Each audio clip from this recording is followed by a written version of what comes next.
Bom dia a todos e a todas. Um grande prazer encontrar com vocês aqui num encontro remoto, nessa live.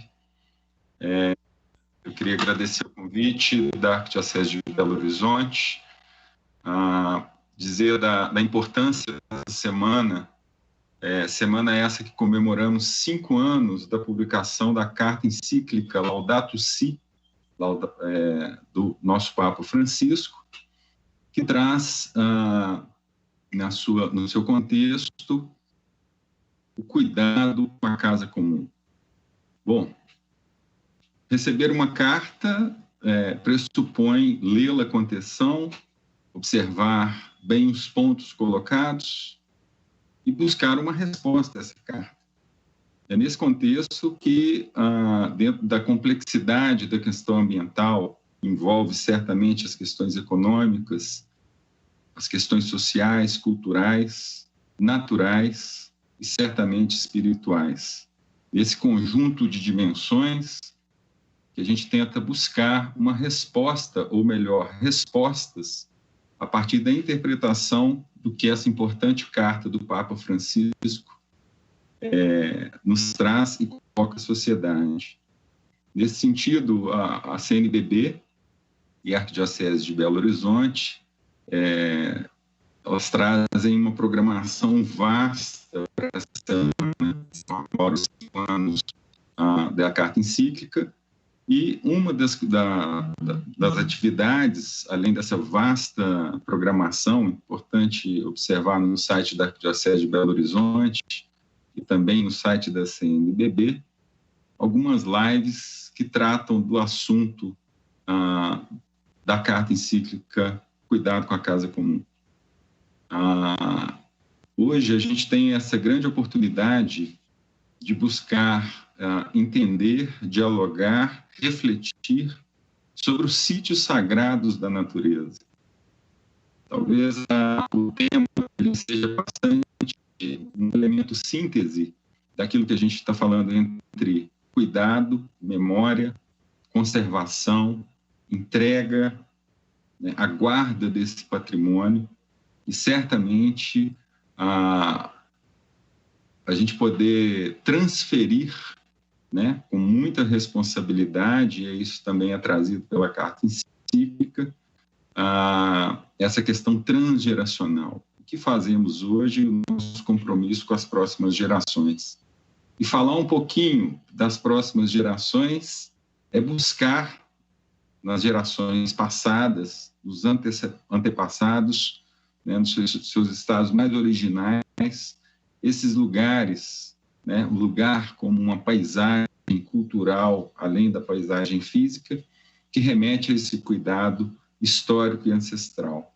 Então, hoje a gente vai conversar um pouquinho sobre isso, né, sobre essas áreas protegidas, legitimamente reconhecidas historicamente. Eu, professor Miguel Ângelo Andrade, sou professor da PUC, e coordeno a Agência de Desenvolvimento Regional Integrado da Arquidiocese de Belo Horizonte, juntamente com a professora Érica Fernandes.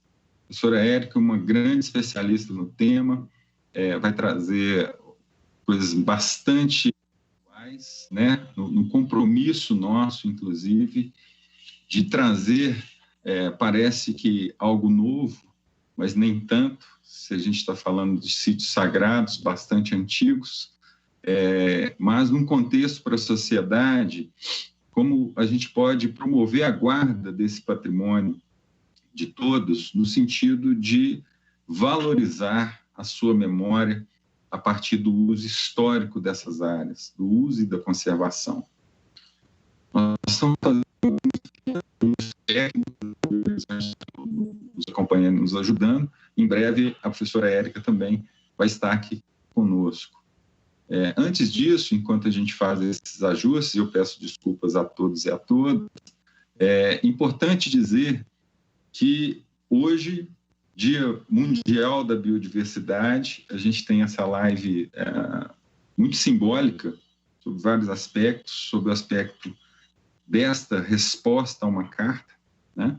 E também dizer um pouco sobre políticas públicas, sobre alguns conceitos que giram em torno dos sítios naturais sagrados e como que esses sítios naturais sagrados, reconhecidamente, podem contribuir, né, com a conservação da biodiversidade.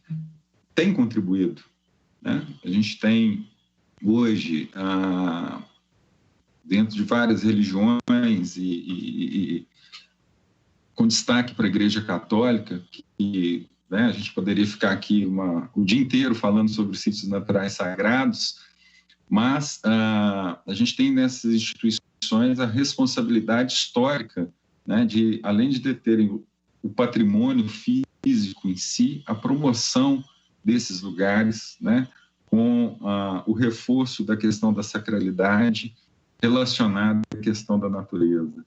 A carta encíclica, ela nos convoca muito a essa reflexão da reconexão com a natureza, para que a gente possa, a partir dessas observações, desses nossos contatos com a natureza, a gente possa agir de fato para a conservação da natureza sob várias dimensões.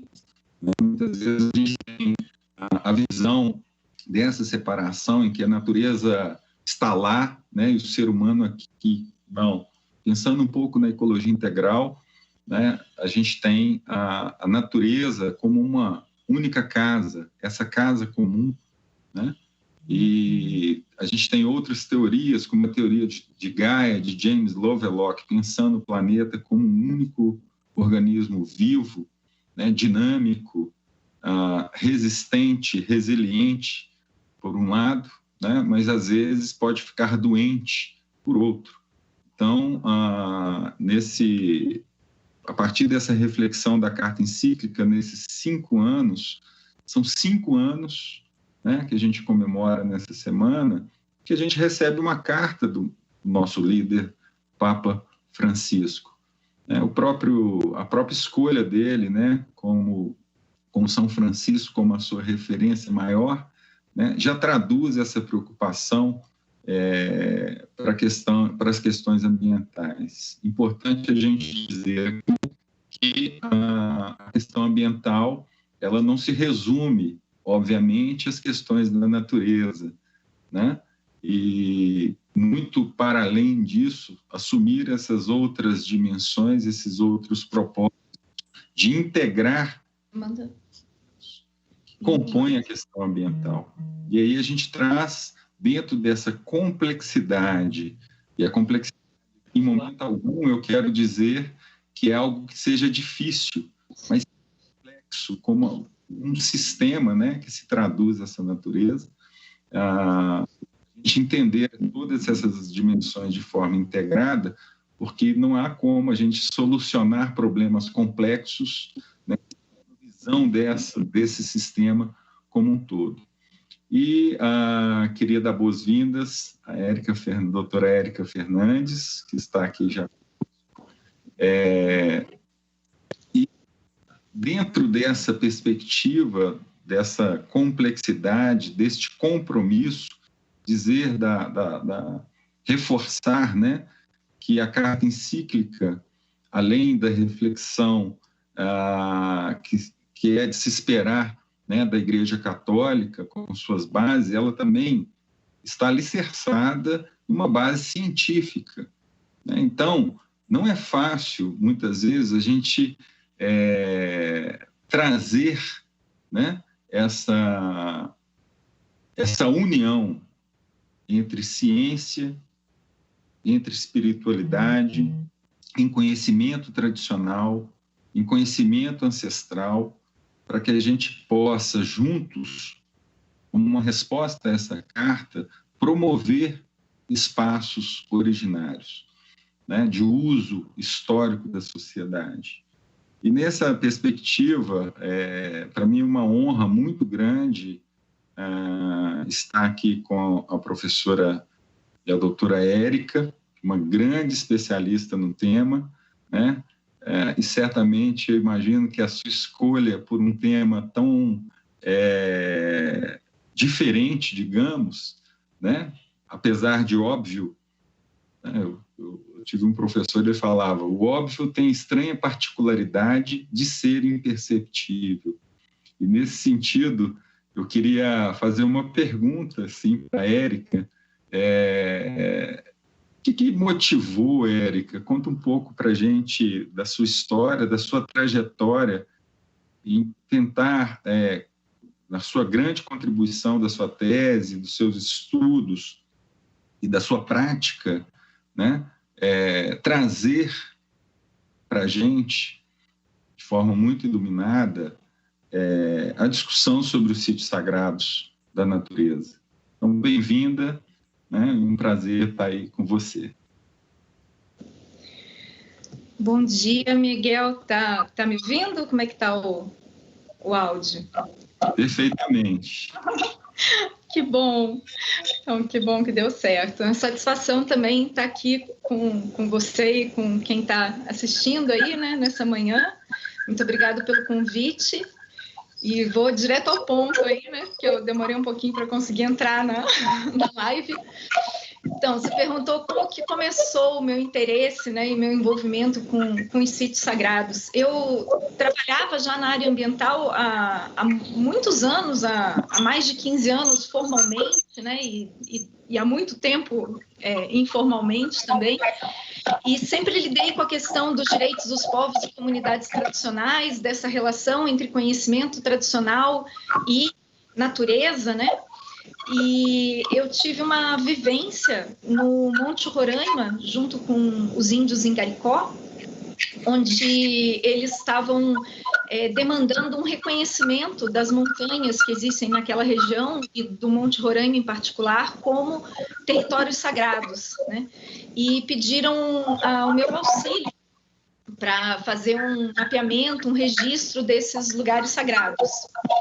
E quando eu voltei para minha casa em Brasília, eu resolvi pesquisar um pouquinho, né, sobre o assunto, aquela coisa no Google, a gente coloca umas palavras-chave, e descobri que existia uma grande discussão internacional sobre esse tema, dentro da discussão sobre conservação da natureza, e que eu absolutamente desconhecia, né? Quer dizer, eu trabalhava nessa área já há várias décadas, né? E nunca tinha ouvido falar dessa discussão sobre proteção de lugares sagrados. Então, o tema me interessou inicialmente por esse pedido dos Ingaricó, né, de olhar para isso. E quanto mais eu lia sobre o assunto, mais intrigante eu achava. Primeiro pelo grande universo, né, que isso abria, que a gente está acostumado a trabalhar a conservação da natureza, seja ela de proteção integral, seja ela a partir das categorias de uso sustentável, a partir de uma lógica utilitária, né? Que recursos são utilizados, aonde, como é que se faz o manejo, que espécie que serve para o quê. E, de repente, esses povos estavam trazendo uma discussão, né, de que havia outras coisas que eram muito mais significativas para eles do que o uso propriamente dito dos recursos, e que isso não estava sendo levado em consideração nem nas políticas de conservação da natureza, nem nas políticas de reconhecimento de direitos e de demarcação de territórios indígenas. E aí eu comecei a pesquisar e aprofundar, né, nesse tema, e isso virou o tema da minha tese de doutorado. E foi muito interessante, porque eu tinha um projeto já envolvendo um tema que eu trabalhava há muitos anos, e eu abandonei esse tema para colocar uma proposta de pesquisa de um tema sobre o qual eu não sabia nada. Então, o meu período de doutorado foi um período de descoberta do tema, né? Não só como objeto de estudo, mas também a partir das minhas vivências pessoais, assim, né, de espiritualidade ligada à natureza. Então, foi um mix de estudo intelectual com vivência prática dessas experiências junto a diversos grupos, né, não só grupos indígenas, populações tradicionais, mas também diversas linhas religiosas e espirituais, que a gente tem uma diversidade incrível no Brasil, né?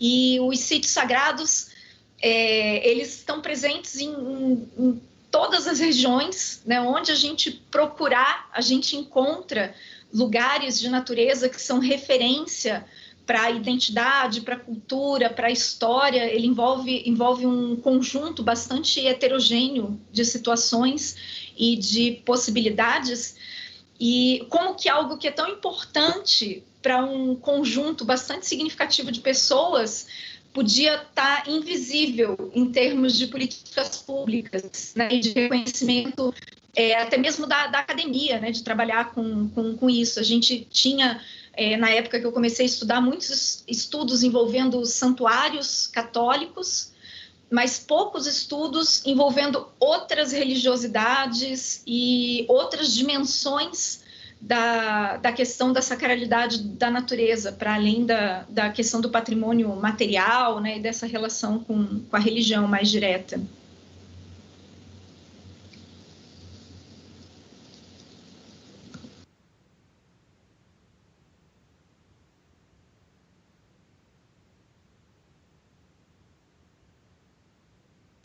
Desculpe, falei no mudo aqui, né?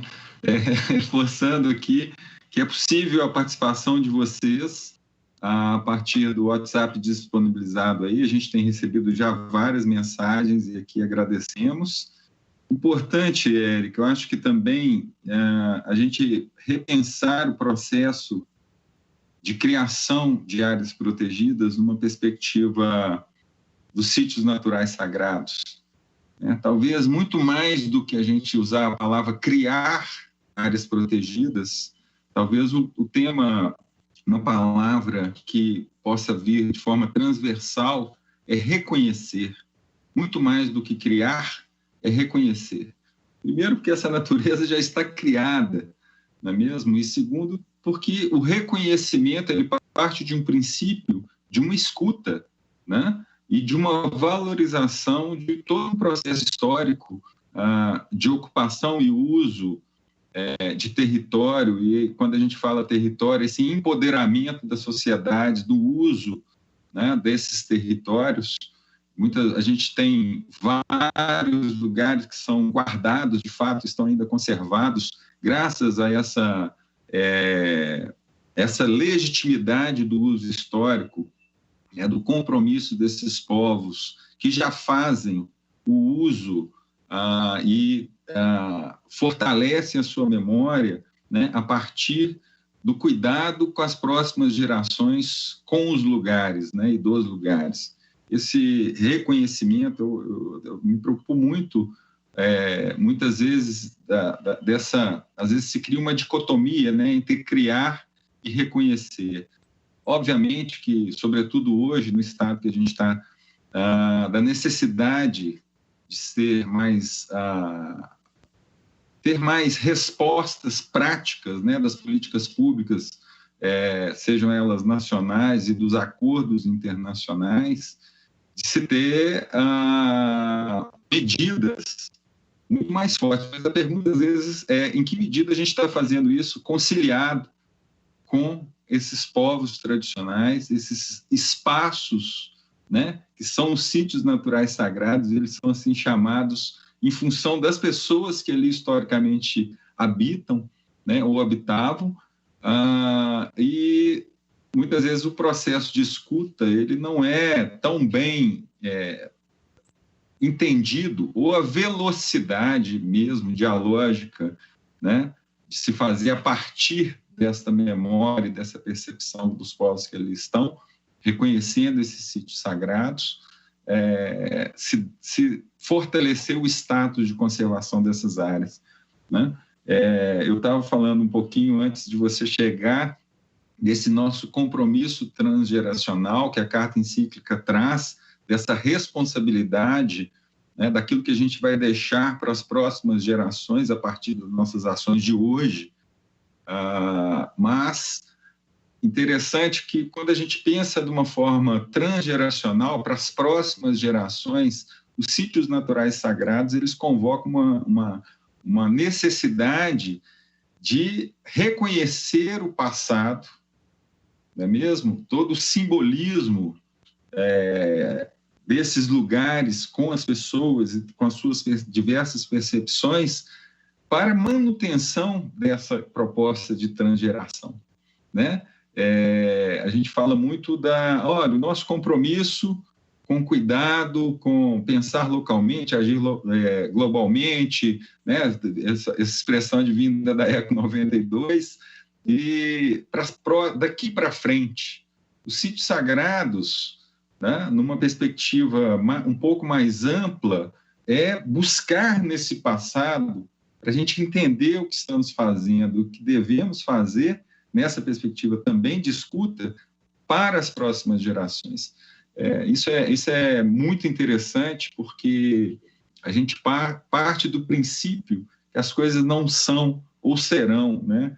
Elas estão porque tem toda essa memória que esses lugares trazem para a gente. Eu queria só aproveitar esse momento e contar um pouquinho de uma experiência, né? Eu queria, assim, dentro da minha trajetória de compromisso, milito desde os meus 14 anos de idade, de uma ação muito local, de bairro para um parque, mas aquilo foi uma grande escola, Casa Lagoa do Nado, aqui em Belo Horizonte, e o que isso amplificou na minha vida, na escuta e no aprendizado com esses lugares, né, que são memoráveis, esses sítios, de fato. E uma vez, com uma pessoa que eu admiro muito, Ailton Krenak, uma vez estávamos em um lugar muito especial, na Serra do Espinhaço, que foi reconhecido pelo Unesco, e a gente traz essa perspectiva dos sítios naturais sagrados na Reserva da Biosfera, enquanto espaços de memória, e ele usou um nome muito bonito, chamado Tacrucrac. Se a Ailton estiver aí nos escutando, eu queria colocar isso. Eu perguntei o que é o Tacrucrac, Ailton Krenak. A gente estava em frente a uma montanha, um grande monumento natural lindo. Ele falou, é o lugar onde se guardam os espíritos, esses monumentos apontados para o céu e que estão mais próximos desse contato da terra com o céu, né? Então, isso foi um momento muito emocionante, um grande aprendizado, e a gente tem esses espaços monumentais por todo lado que a gente vai, né? Então, um pouquinho isso também, né? Desse nosso olhar do passado para o futuro, né?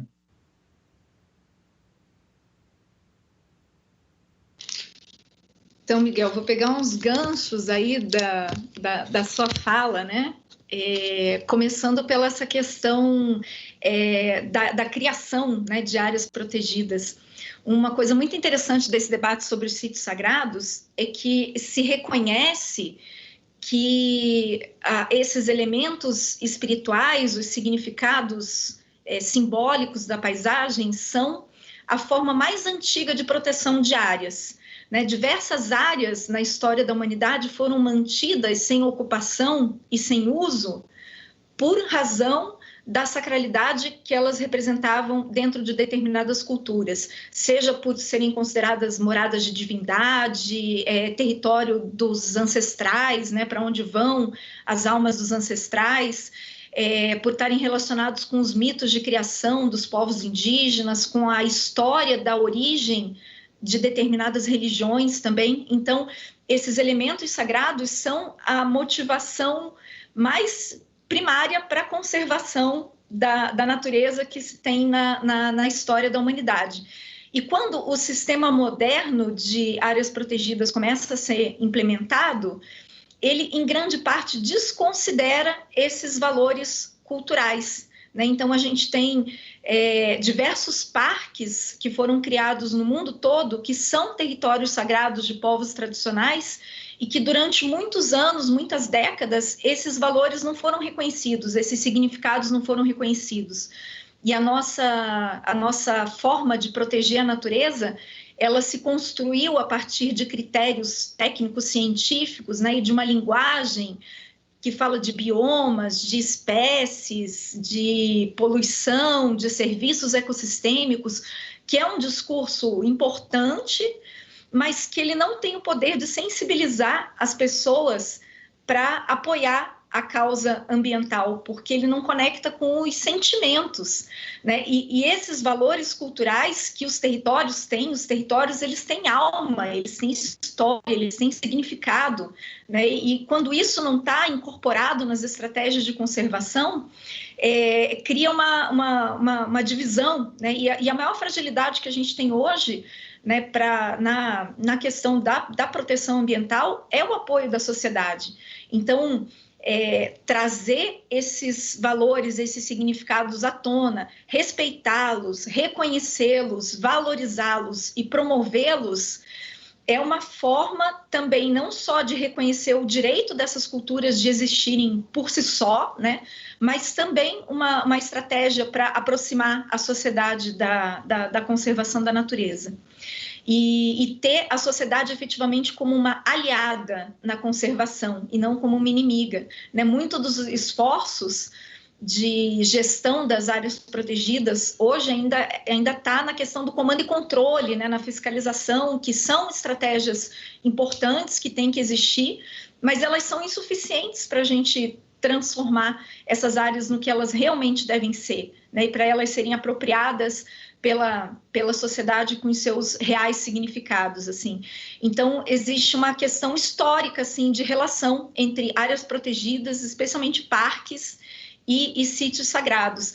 E essa separação da sociedade da natureza e de cultura e natureza que a gente tem nas ciências, né, ciências humanas e sociais de um lado, ciências naturais de outro, nas políticas ambientais de um lado, políticas sociais de outro, e que a encíclica chama atenção para isso, né, de uma forma bastante incisiva e também muito importante, né, muito relevante.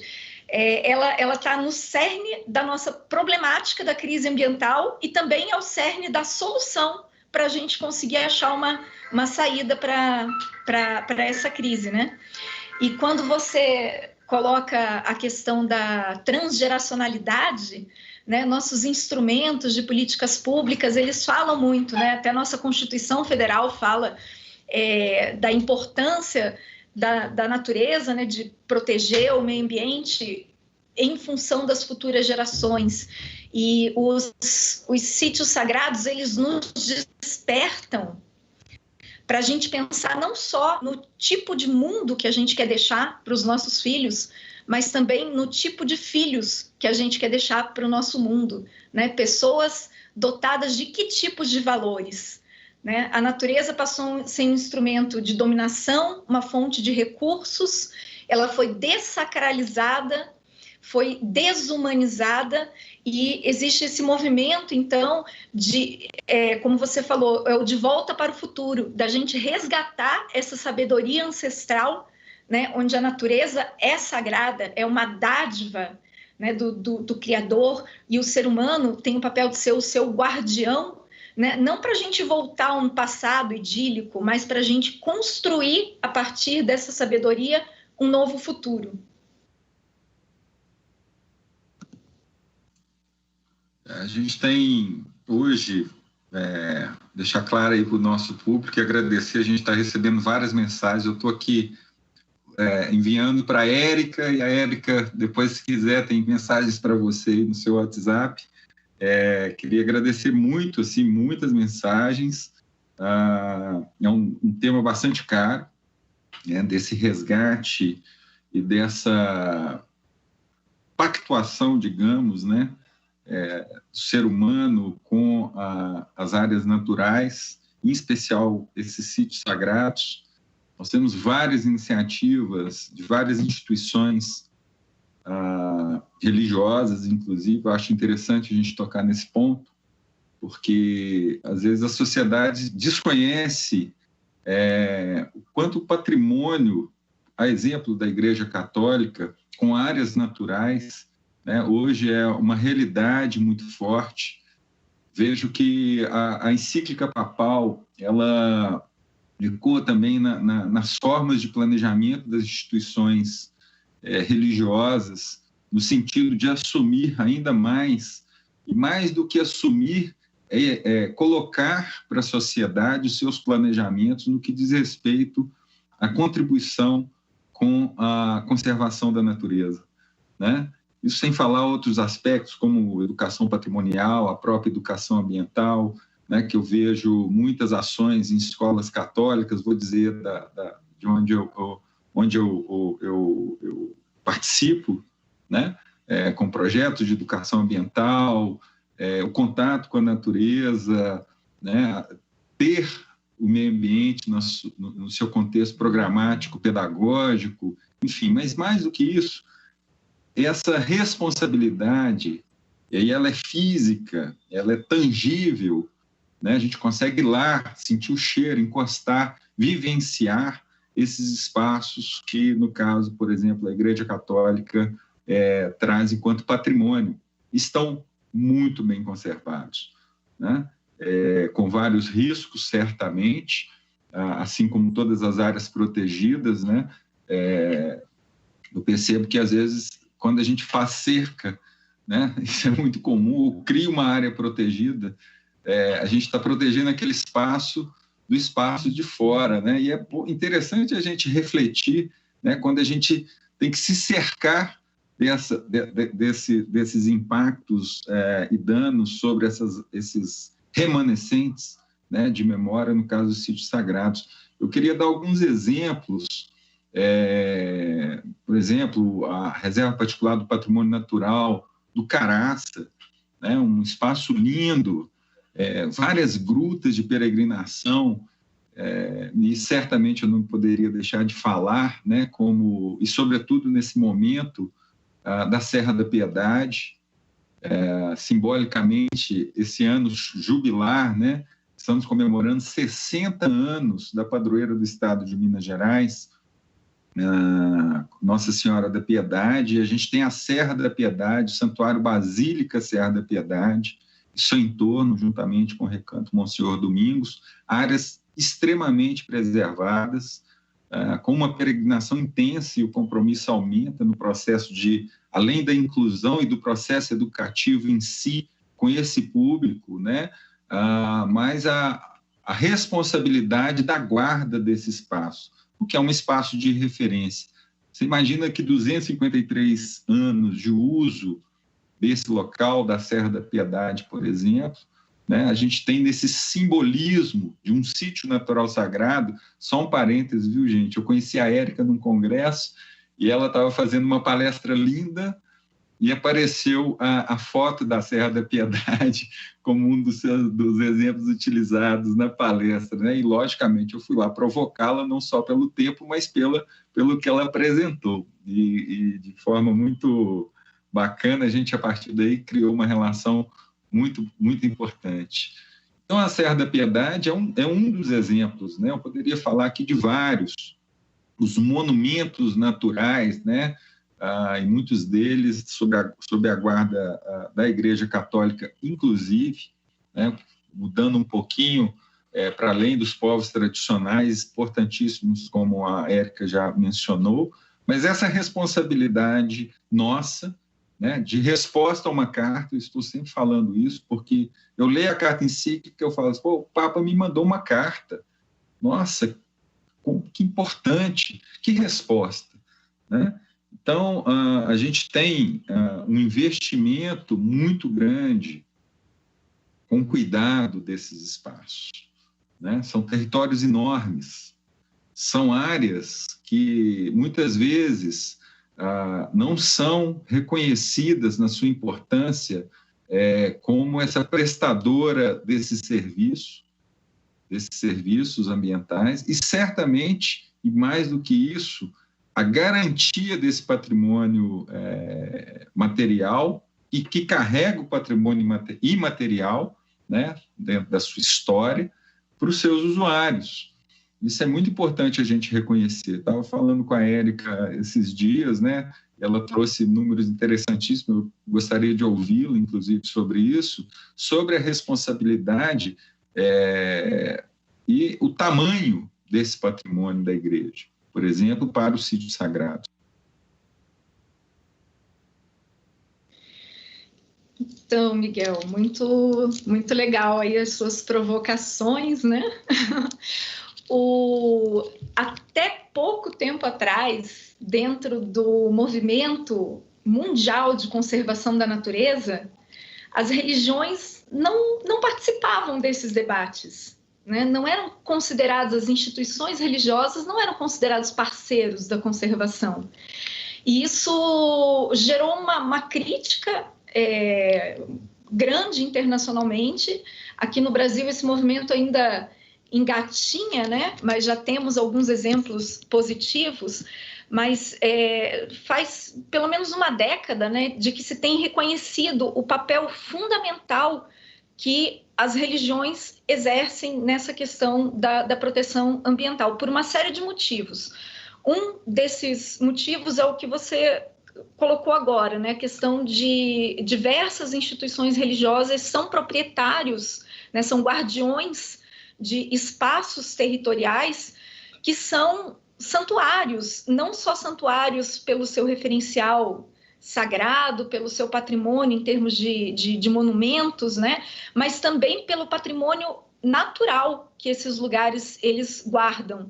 Eu não encontrei assim nenhum estudo feito no Brasil que quantificasse essa área protegida, né, através de santuários católicos e também de outros grupos religiosos, mas internacionalmente se estima que pelo menos 15% da superfície terrestre está sob propriedade, né? São áreas de propriedade ou de guarda de instituições religiosas.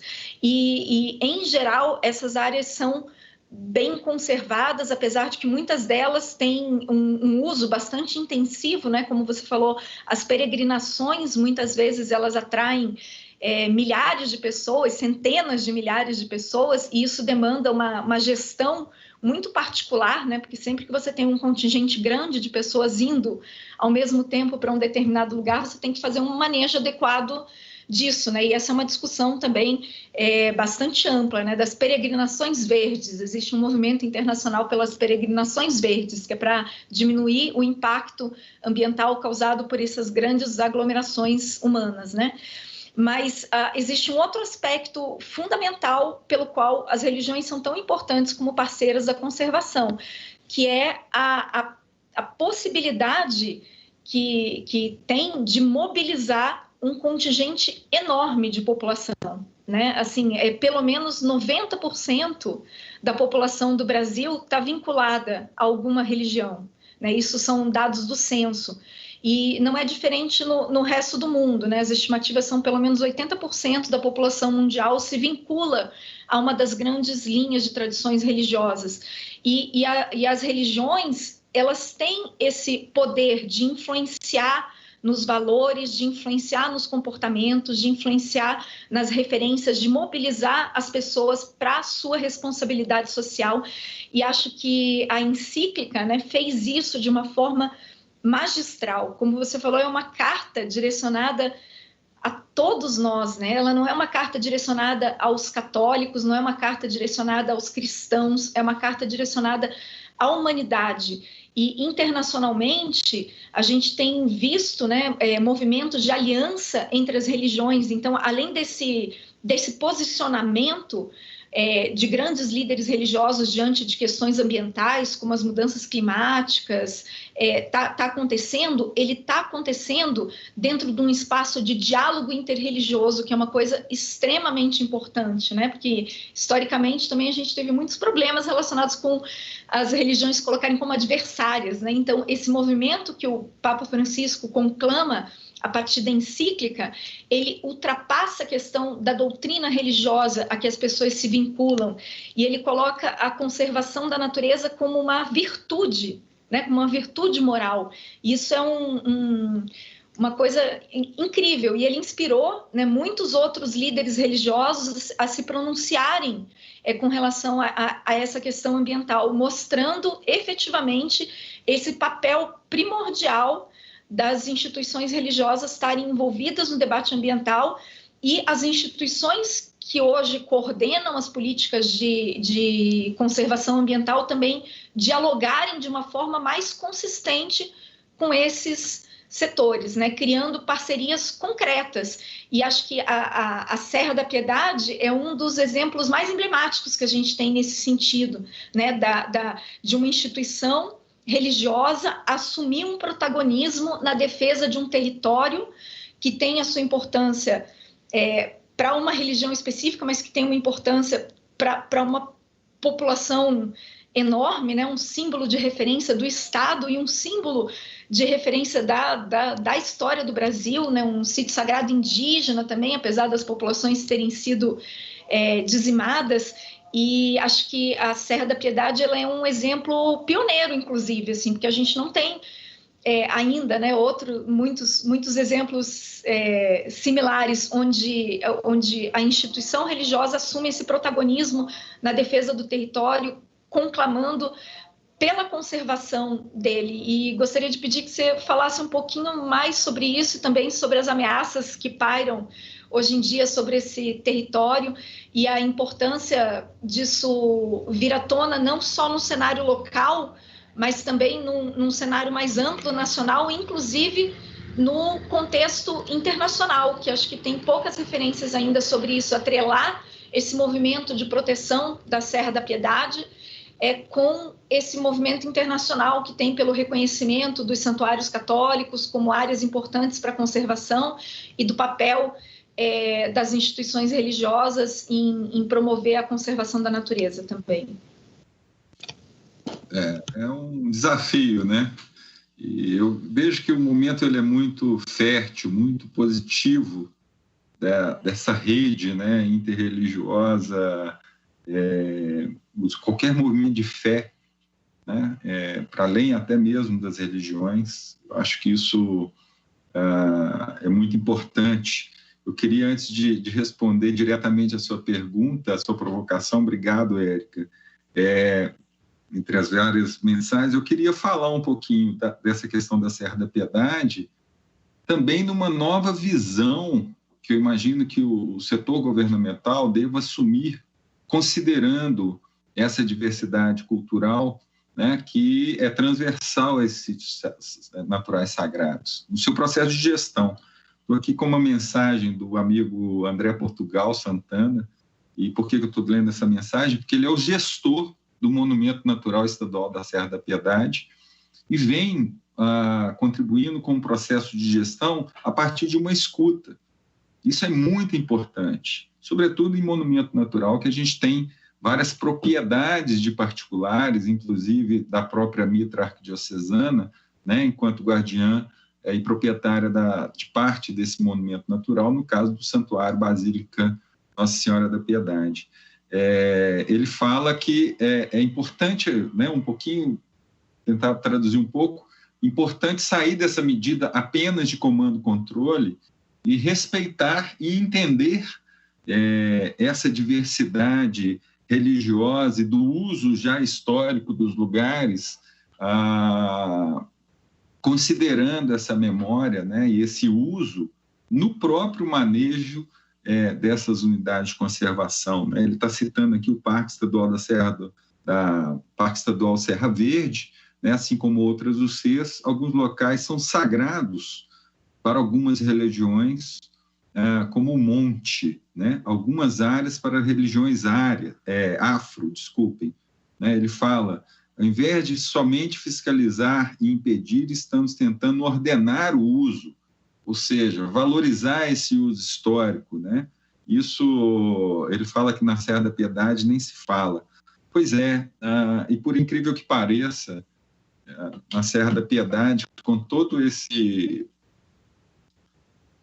que ela se traduz, né? Que ela fala, né? Quando a gente vai na Serra da Piedade, está lá numa visada de 360 graus, assim como outros grandes monumentos, um local de uso, peregrinação por 253 anos, um sítio natural sagrado, de fato, com tantos investimentos e uma rede de cooperação enorme, né, ainda encontra-se ameaçado.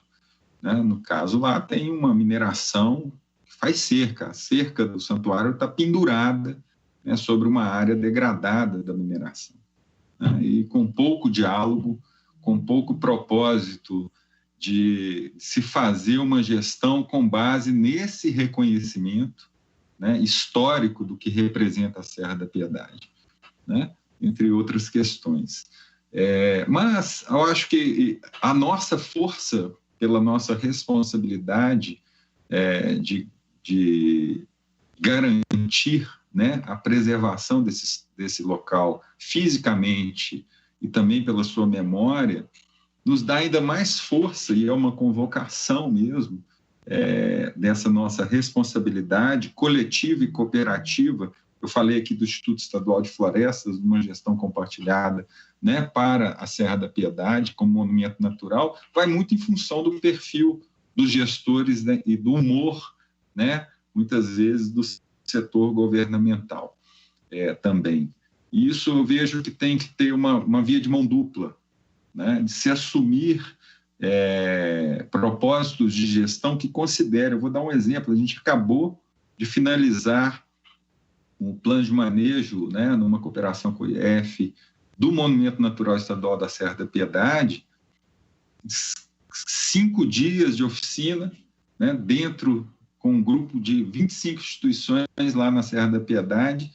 A gente não teve que votar para nada no plano de manejo, tudo praticamente em consenso, de forma dialógica. É nesse sentido que eu acho que as nossas redes devam se fortalecer. Talvez seja porque o lugar, né, ele nos orienta a reflexões no sentido mais cooperativo pelo que ele representa, né? E é um pouco isso, assim, a gente tentar buscar esses reconhecimentos desses sítios sagrados, participar da rede brasileira de sítios, né, que você muito bem orquestra, da rede mundial. Só lembrando que sítios naturais sagrados, né, é uma discussão dentro da IUCN, da União Internacional para a Conservação da Natureza. Queria que você falasse um pouquinho disso e já deixasse esse nosso convite para que toda essa rede, né, de proprietários, de peregrinos, de usuários, quem quer que seja que frequenta e valoriza os sítios sagrados, possam contribuir para fortalecer essa rede. Mas, enfim, é isso um pouco, Érica. O papo é muito longo, assim, a perspectiva é longa. Gostaria muito da gente falar muito da Serra da Piedade, mas eu acho que nosso compromisso também são com outros povos e com outras religiões e com outros espaços nessa perspectiva.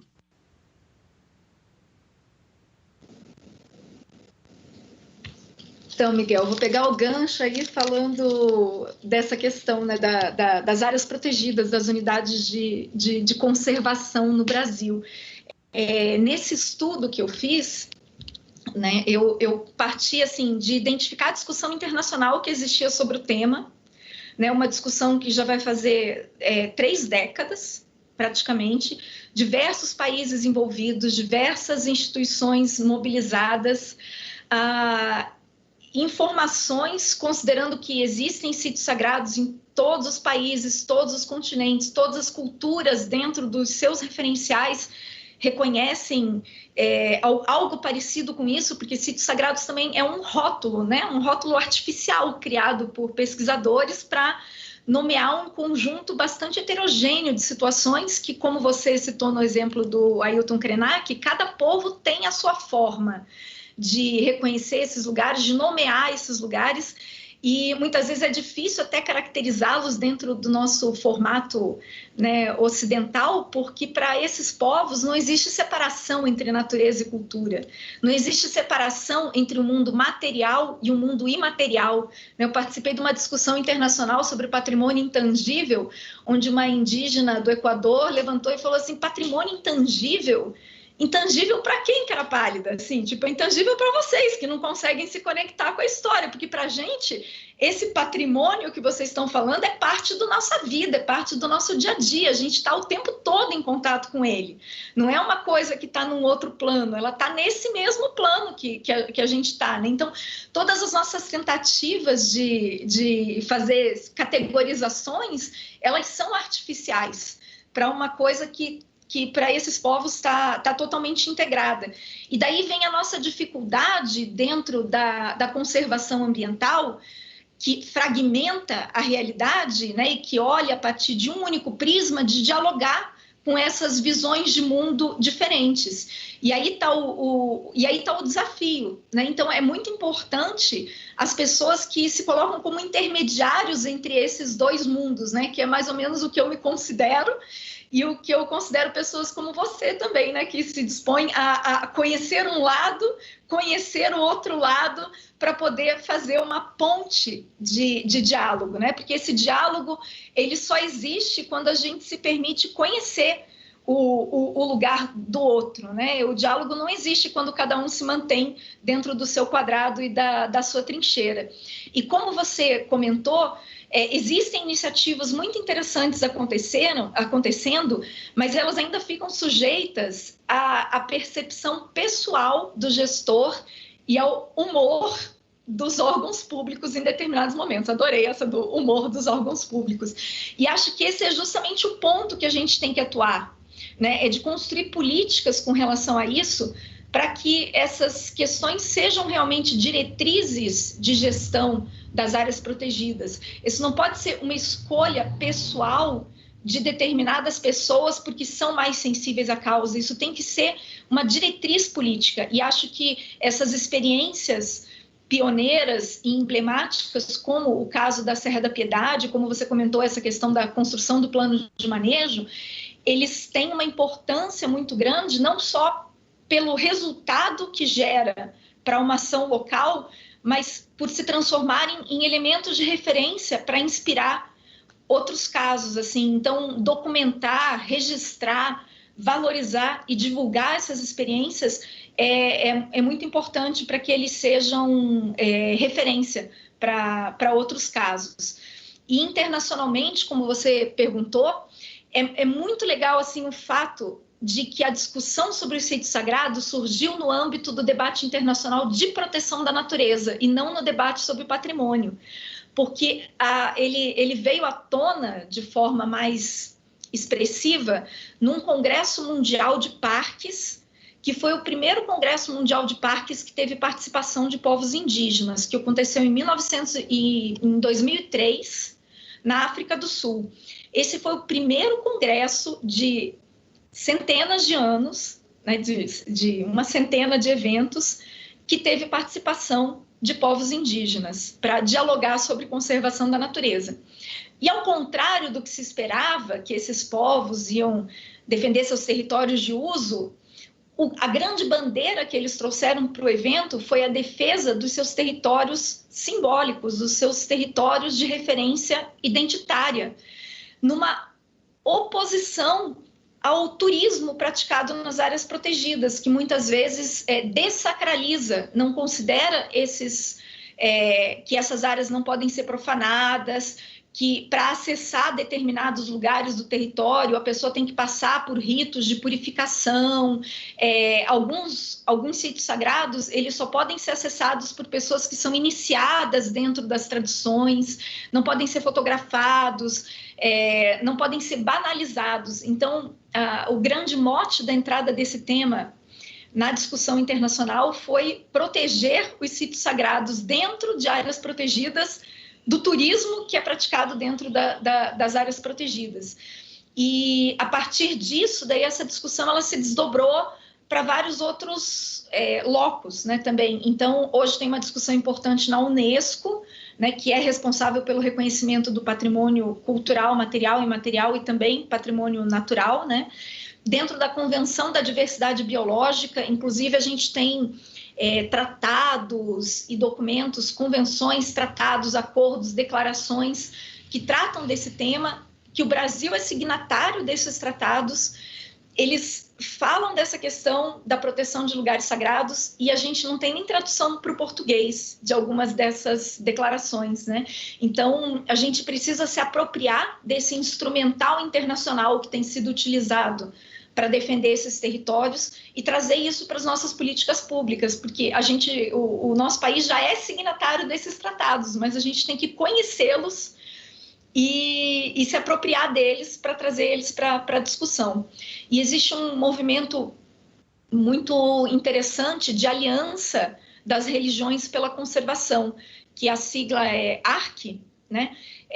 Mas que tem uma série de propostas e de trabalhos construídos. Tem 12 religiões, 12 grandes religiões que participam desse movimento. Eu não vou lembrar todas agora, mas budismo, cristianismo, muçulmanos, hinduístas,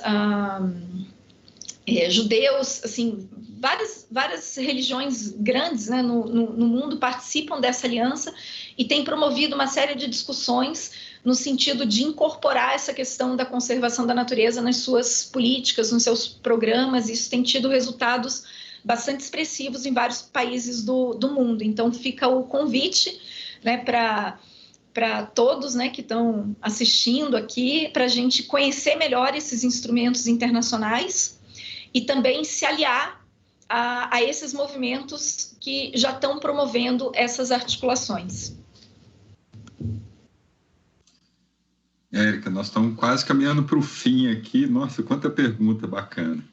Eu mandei para o seu WhatsApp aí um pedido de um mapeamento dos sítios sagrados do Brasil. Só lembrando, né, esse mapeamento ele é colaborativo, né, na rede. Então, participem dessa rede, né, dos sítios naturais sagrados, que é coordenado pela Érica, para que esse mapeamento possa ser feito de forma participativa, né? Um outro elemento muito importante que chega nas mensagens é o interesse pelo termo que você coloca aqui, que eu achei magnífico, sobre peregrinações verdes, né? Olha que linha maravilhosa de compromisso de resposta aos peregrinos e com os peregrinos, além de ser só para os peregrinos, né?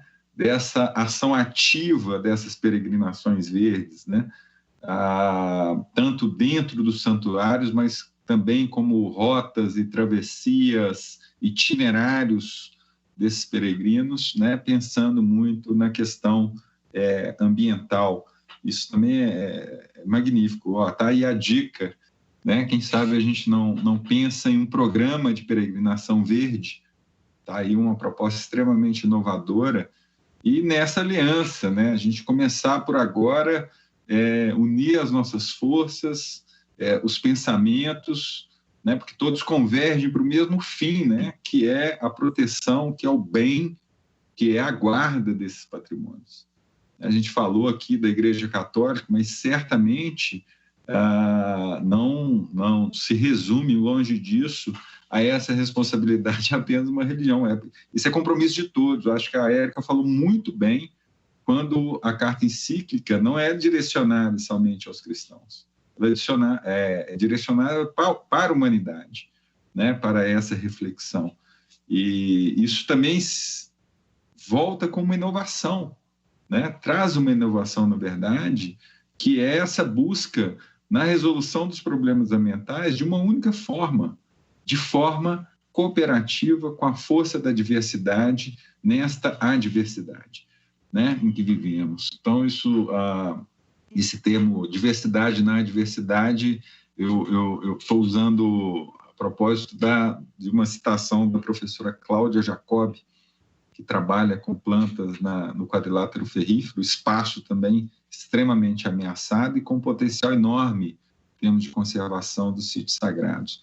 Eu lembro aqui que muitas vezes é importante também unir as pastas, né? Então, às vezes, se separa, né? Mais fácil, talvez, seja planejar, mas o resultado, às vezes, ele não dialoga com a necessidade de se unir os temas para resolver a questão ambiental, que é complexa, como eu já disse, e que precisa dos diversos setores, né? Eu vejo muito no programa Homem Biosfera, na reserva da biosfera da Serra do Espinhaço, que atuo já há muitos anos e aprendo muito dessa percepção, dessa amplitude de um território que cabe muita coisa, né? E os sítios naturais sagrados, certamente. Eu lembro que quando a gente estava escrevendo o documento de reconhecimento, uma equipe enorme, um fator elementar para o reconhecimento que a gente assumiu junto à Unesco foi esclarecer sobre essa sacralidade, né? Sobre essas rotas, sobre essa memória e que a Serra do Espinhaço, por exemplo, tem, aí eu digo numa escala geográfica de maior amplitude. Mas, caminhando um pouquinho para o fim, Érica, eu acho que aqui eu queria até pedir uma orientação do Chico em relação ao nosso tempo, que a gente teve um pequeno atraso. Mais uma vez, agradecer a participação de quem tem enviado aqui várias mensagens para nós, né? Qual que é o endereço mesmo, Érica, da rede? Vamos colocar para a gente poder ter essa atração da rede de sítio sagrado? Miguel, essa rede começou a ser construída quando eu estava fazendo a minha pesquisa de doutorado, né? Que uma coisa que me chamou a atenção foi que existiam bases de dados internacionais com 10 mil sítios sagrados registrados no mundo todo, todos os países, todos os continentes, e não tinha uma referência sobre o Brasil em toda a documentação internacional que eu analisei na época quando eu comecei o meu estudo, que foi em 2012. Para dizer que não tinha nenhuma, tinha uma que está registrada lá na minha tese. Então, uma das vertentes pelas quais eu percorri no meu doutorado foi buscar fazer um levantamento dos sítios sagrados do Brasil. E eu comecei fazendo pesquisa bibliográfica e encontrei pouquíssima informação sobre lugares, né? Assim, esse termo ainda não era usado no Brasil, tinha apenas um trabalho, um artigo que tinha feito referência a esse termo, sítios naturais sagrados, mas eu pesquisei, né, com outras palavras-chave e encontrei pouquíssimas referências, basicamente referências sobre santuários católicos. Então, para tentar fazer, né, um mapeamento de sítios sagrados no Brasil, eu inventei essa rede colaborativa, né, chama SNS Brasil, mas como uma iniciativa ainda informal, né? E eu usei a plataforma do Facebook, em grande parte, para mobilizar as pessoas e divulgava nas palestras que eu fazia a respeito do tema, convidando, né, quem sabia de algum lugar que pudesse ser considerado um sítio sagrado a compartilhar essa informação, compartilhar notícias e tal, e daí eu ia colocando na minha página do Facebook. E eu continuo fazendo isso, né? Então, se vocês entrarem lá no Facebook, Sítios Naturais Sagrados Brasil, vão encontrar essa página. E ali eu vou divulgando aquilo que é compartilhado comigo através de outras pessoas. Mas eu pretendo profissionalizar esse movimento, né, de uma certa forma, e fica aí, quem quiser colaborar também está convidado. E, paralelo a isso, eu queria divulgar também que eu terminei a minha tese em 2017. E aí eu sistematizei a informação, esse levantamento, esse mapeamento de sítios sagrados do Brasil, né? A gente tinha conseguido informação sobre 550 sítios na época que eu fechei a minha tese. E aí esses sítios estão listados, eles não estão descritos todos na minha tese, porque minha tese era sobre outro assunto, né? Assim, mas eles estão lá. Minha tese também, o tema, o título principal é Sítios Naturais Sagrados do Brasil, é só colocar esse nome na internet, né? Na Academia Edu tem outros artigos também que eu publiquei, tem um artigo que contextualiza o debate internacional sobre a temática, tem um artigo que fala da diversidade dos sítios sagrados no Brasil, exemplificando, né, essa loucura que a gente tem. A gente é um dos países mais ricos, não só em biodiversidade, mas também em cultura e também em religiosidades, né? Isso é muito interessante. E mais recentemente eu comecei a contar a história de alguns lugares específicos num blog. Esse blog chama snsbrasil.blogspot.com e no momento acho que tem 20 histórias lá de lugares específicos do território nacional e cada um tem relação com o catolicismo, outro tem relação com povos indígenas, outro tem relação com povos de matriz africana, são contextos bastante diferenciados, mas histórias extremamente ricas, assim, muito interessantes. E eu continuo, né, nesse exercício, inclusive com essa promessa, né, de escrever sobre a Serra da Piedade em breve aí no blog. E também tem um canal no Instagram que a gente vai compartilhando notícias, ele é @SNSBrasil. Então, eu não estou vendo as perguntas agora e a gente não tem tempo para respondê-las, né? Mas eu convido quem quiser conhecer mais sobre o tema a acessar uma dessas redes sociais e compartilhar ali as suas questões, acompanhar os nossos canais e se envolver também nesse movimento, que ele é um movimento que demanda um conjunto de pessoas, né? Tem trabalho para uma vida. Hoje, no meu banco de dados, tem mais de 1.000 sítios sagrados já, né, que a gente catalogou.